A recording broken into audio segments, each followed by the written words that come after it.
Hello everyone, welcome to our channel. Myself Ginny Moore. In this session, let us see about some basic concepts of OOPS from the subject Object Oriented Programming. Before going to OOPS concept, first we see about what is meant by OOPS. OOPS stands for Object Oriented Programming System. It is the widely used programming language. It is based on the modular approach. Modular approach means divide the large complex problem into small parts. Nowadays, all the modern languages are based on OOPS language. Some of the OOPS languages are C++, Java, C#, Smalltalk, Perl, and Python. These are the difference between procedural and object-oriented programming. In the procedural programming, large programs are divided into smaller programs. These smaller programs known as the function. But in the object-oriented programming, large programs are divided into smaller programs, but these smaller programs are called as objects. In the procedural programming, we cannot hide the data, but these data can be accessed by the external function. But in the object-oriented programming, we can hide the data. This data cannot accessed by the external function. Procedural programming follow the top-down approach, but in the object-oriented programming, it follow the bottom-up approach. So it is very easy. In the procedural programming, the data may communicate with each other through the function, but instead of data, here the object may communicate with each other through the function. In the procedural programming, we give the main focus to the procedure, but in the object-oriented programming, the main focus given to the data. These are the basic concepts of OOPS. All the OOPS languages covers these concepts. The concepts are object, classes, data abstraction, data encapsulation, inheritance, overloading, polymorphism, dynamic binding, message passing.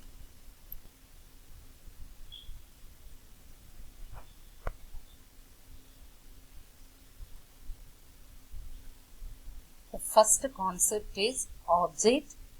Object is the basic building blocks for designing OOPS program. Each object contains two fields. One is data member, another one member function. Each object may represent person, a place, or thing, or a table of data. So this object is identified by a unique name. This unique name is also called as object ID. Each object must be a member of the particular class. For example, if you take the class fruit, the apple, orange, mango are the object of class fruit. In the diagram, we take the student as the object. So the student object must have the data member and functions. The data members of the student object is data, register number, host. The member functions are get data, display. The next one, classes. Class is the collection of objects. All the objects must have the common properties, common behavior, and common relationship. Once we define the class, we can create any number of objects belong to that class. Class is the user-defined data type. Similar to the object, the class can hold both the data and function. For example, if you take the solar system as the class, the planet, sun, moon are the member of the class solar system. So in the diagram, the whole diagram is the class. Inside the class, you will include the function and the data. The next one, data abstraction. All the OOPS languages must have the data abstraction. Data abstraction means it refers to the process of representing the essential features without including the background details or explanation. We have to include only the needed information, hiding the background details. Next one, inheritance. Inheritance is the process of one object can occur and use the properties of another object. In another way, the inheritance is the process of forming a new class from the existing class. The existing class is also called as base class or superclass or parent class. The new class is also called as derived class or subclass or child class. The derived class shares some of the properties of the base class. The main benefit of the inheritance is reusability. The same code can be reused by the derived classes. So in the diagram, one base class and two derived class.